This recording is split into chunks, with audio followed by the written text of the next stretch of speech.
అయ్యా సరేపా పోయి కూర అంటి పెడతా తినేవు. నడుద్దా ఇక ఆమె నన్ను ఏమన్నాను నీ కూర మంచిగా ఉండు, మళ్ళీ ఎక్కువ ఉప్పేసావు.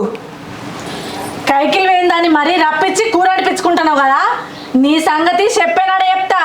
అట్టిగా ఇవాళ కూలి పోతే 300 రూపాయలు వచ్చు. ఏడ కాకుండా చేసినావు, ఏదో ఇంత తొక్కేసుకొని తింటే వెళ్ళపోనా?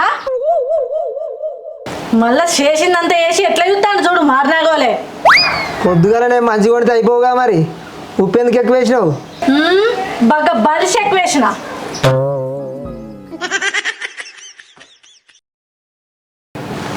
అయినా నువ్వు కూలి ఎందుకు పోతున్నావే? మన చేనులో గడ్డి లేకనా? సప్పుడు ఏది? అవునేమో బయట పుల్లానా?